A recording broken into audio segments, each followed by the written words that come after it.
प्रिय बंधु, वो 4 आदतें कौन सी हैं जो हर समय मनुष्य के अंदर रहनी चाहिए ताकि उसके घर में कभी भी गरीबी व विपत्ति न आए। प्रिय दर्शक बंधु, आज मैं आपके सामने बहुत ही काम की जानकारी लेकर आया हूँ। यदि आपने इसे ध्यान से समझ लिया तो मैं इस बात का विश्वास दिलाता हूँ आपके जीवन में कभी गरीबी और विपत्ति नहीं आएगी। प्रिय बंधु, किसी गांव में एक गरीब बूढ़ा किसान रहता था। मधु नाम की उसकी एक छोटी सी पुत्री थी। उस किसान की बेटी बड़ी ही सुंदर और समझदार थी। धीरे धीरे जब उसकी पुत्री विवाह के योग्य हुई तो उस किसान के लिए उसके विवाह की चिंता सताने लगी। अब वह किसान अपनी पुत्री की शादी के लिए एक योग्य व सुशील वर की तलाश करने लगा। उसने कई लड़कों को देखा पर उसकी पुत्री के योग्य कोई भी लड़का नहीं मिला। कोई शरीर से सुंदर होता था तो गुणों से हीन निकलता था। बेटी की बढ़ती उम्र के साथ साथ उस बूढ़े किसान की चिंताएं भी बढ़ने लगी। प्रिय बंधु, एक दिन की बात है जब वो बूढ़ा किसान अपनी ससुराल से वापस लौट रहा था, तभी उसके साथ रास्ते में एक नौजवान व्यक्ति भी उसके साथ साथ चलने लगा। उस लड़के की शरीर की खूबसूरती देखकर वो बूढ़ा उसकी सुंदरता से बड़ा ही प्रभावित हुआ। अपने मन में सोचने लगा कि ये लड़का तो हमारी बेटी के योग्य है, तो क्यों ना इससे 2 बातें की जाएं। यही सब सोचकर उस बूढ़े किसान ने उस नौजवान से उसका नाम और पता पूछा। वार्तालाप से भी वो लड़का ठीक ही जचा। अब उस बूढ़े ने अपना पूरी तरह से मन बना लिया कि मैं अपनी पुत्री मधु का विवाह इसी नौजवान लड़के से करूंगा। अब राह चलते बूढ़ा उस नौजवान से घर परिवार की सारी बातें पूछता हुआ उसके साथ साथ चल रहा था। प्रिय दर्शक बंधु, एक बेटी का पिता अपने होने वाले दामाद में बहुत सारी अच्छी आदतें देखना चाहता है। उसका कुल खानदान क्या है, गोत्र क्या है, व्यवहार कैसा है, योग्यता क्या है, लड़का मेहनती है या नहीं, उसमें कोई ऐसा अवगुण तो नहीं है जो हमारी बेटी के जीवन में दुखों का कारण बने। ऐसी कई तरह की बातें करता हुआ वो किसान उस नौजवान के साथ आ रहा था। अब उसे देखने के बाद व उससे बातचीत करने के बाद वो किसान पूरी तरह से संतुष्ट हो गया, पर उसे लड़के की एक आदत अच्छी नहीं लगी। उसने देखा कि गर्मी के दिन हैं, आकाश में सूरज तप रहा है और उस नौजवान के हाथ में एक छाता भी है, पर वो उस छाते को इस्तेमाल नहीं कर रहा है। उसे तानकर धूप से अपनी सुरक्षा नहीं कर रहा है, बल्कि वो उसे बंद करके अपने बगल में दबाए चला जा रहा है। लड़के के इस तरह के बर्ताव ने उस बुजुर्ग व्यक्ति के अरमानों पर पानी फेर दिया। वो बूढ़ा अपने मन में सोचने लगा कि ये तो अजीब आदमी है, छाता पास में है फिर भी उसका इस्तेमाल नहीं कर रहा है। मुझे लगता है कि वैसे तो ये नौजवान ठीक ठाक है, पर दिमाग से थोड़ा पैदल है। फिर उसने अपने मन में विचार किया कि हो सकता है ये अभी नौजवान है, इसलिए इस पर धूप का असर कम होता हो, जिससे इसने छाता ना ताना हो। चलो कोई बात नहीं, ये कोई ज्यादा बड़ी कमी नहीं है, अपनी बेटी का विवाह इसी के साथ कर देते हैं। प्रिय दर्शक बंधुओं, थोड़ी बहुत कमी तो हर किसी के अंदर होती है। यही सब बातें सोचता हुआ वो बूढ़ा किसान उस नौजवान के साथ चलता चला जा रहा था। कुछ दूर आगे चलने पर उन्हें एक बड़ी ही घनी छाया वाला वृक्ष मिला, जिसके नीचे बहुत ही शीतलता थी। अब वे दोनों उसी पेड़ के नीचे बैठकर आराम करने लगे। तभी उस बूढ़े ने देखा कि पेड़ के नीचे पहुंचते ही उस युवक ने अपना छाता तान लिया। उस युवक का ये बर्ताव उस बूढ़े किसान के लिए बिल्कुल भी पसंद नहीं आया।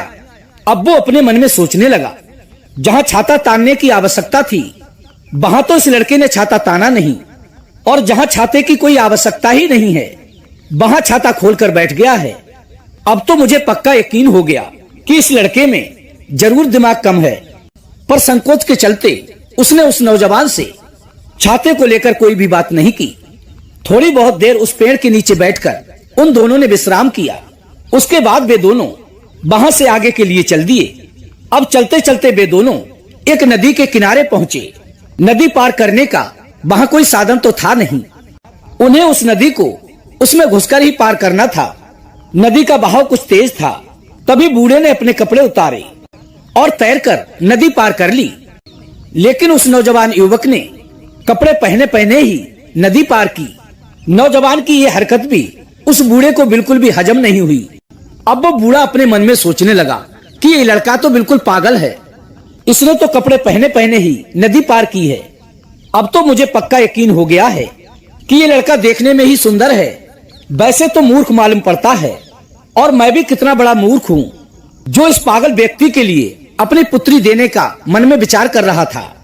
भला हुआ जो उसकी मूर्खता मुझे यहीं पर पता चल गई। यदि मैं अपनी पुत्री का इसके साथ विवाह कर देता तो मेरे लिए तो जीवन भर का रोना हो जाता। पूरी जिंदगी भर मुझे अपनी पुत्री के ताने सुनने पड़ते। प्रिय दर्शक बंधुओं, कुछ दूर आगे चलकर उस लड़के का गांव आ गया।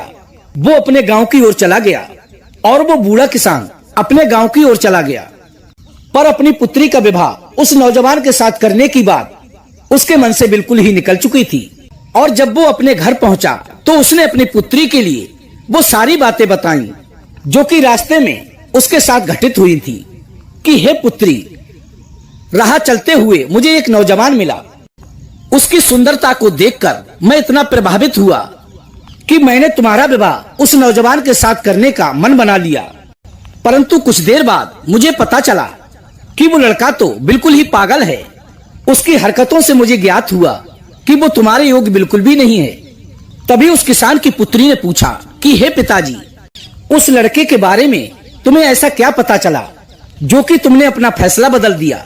तभी वो बूढ़ा किसान बोला कि हे पुत्री, पहला तो मूर्खता भरा काम उसने ये किया कि उसके पास एक छाता था और बहुत तेज धूप पड़ रही थी।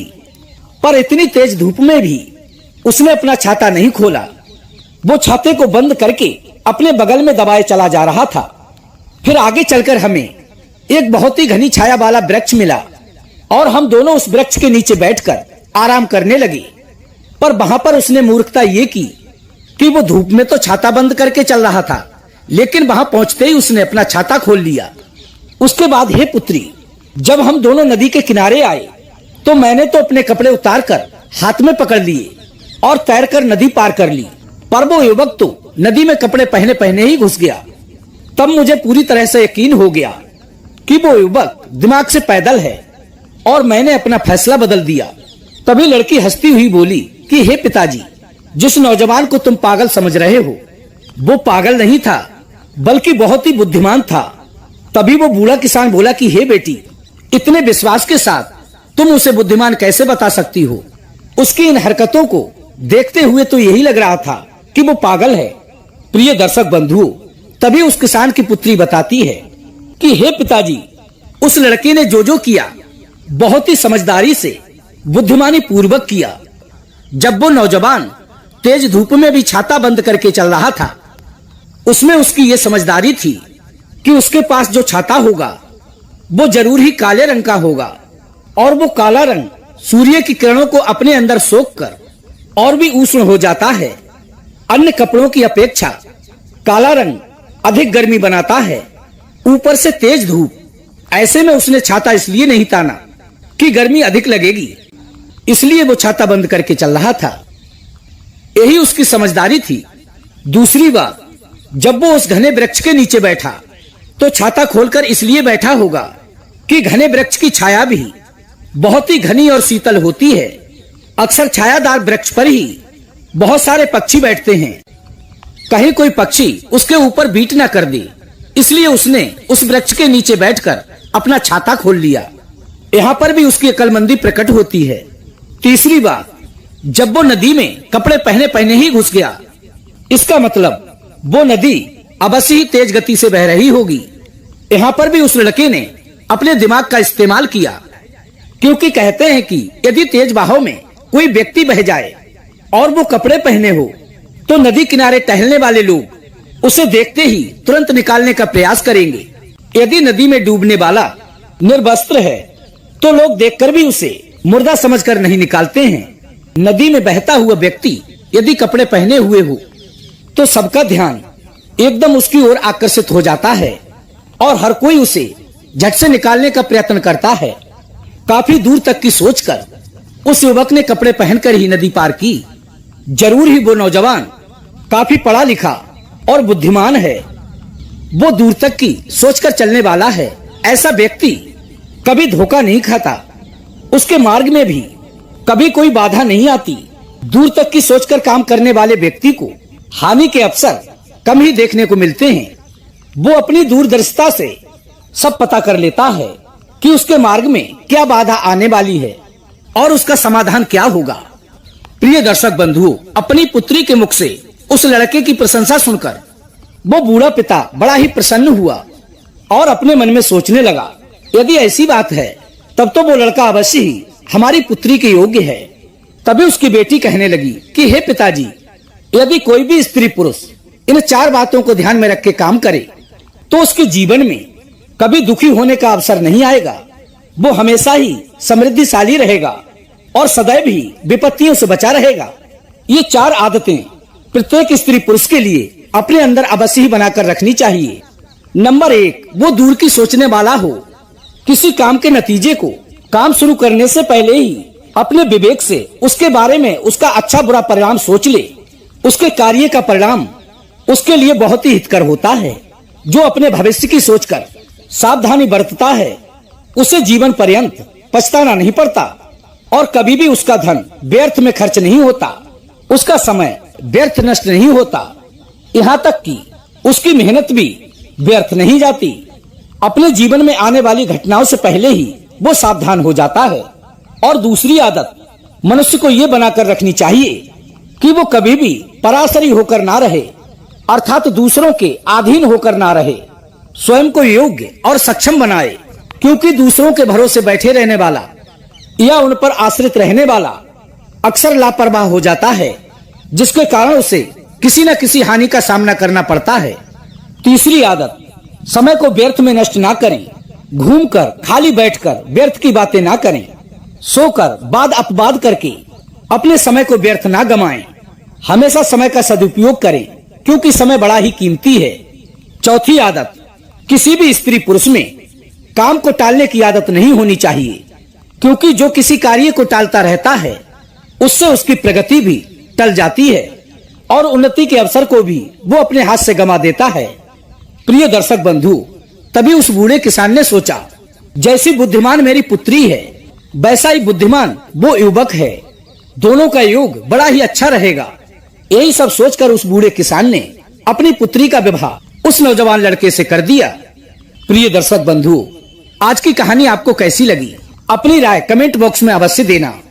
वीडियो को एक लाइक कर देना, हो सके तो अपने सगे संबंधियों और मित्रों तक वीडियो को शेयर अवश्य करना। और यदि आपने अभी तक हमारे चैनल को सब्सक्राइब नहीं किया है तो प्लीज चैनल को सब्सक्राइब कर लेना। हम फिर मिलेंगे इसी प्रकार की ज्ञानवर्धक चर्चा के साथ। इसी के साथ प्रिय दोस्तों, राधे राधे, जय श्री कृष्णा।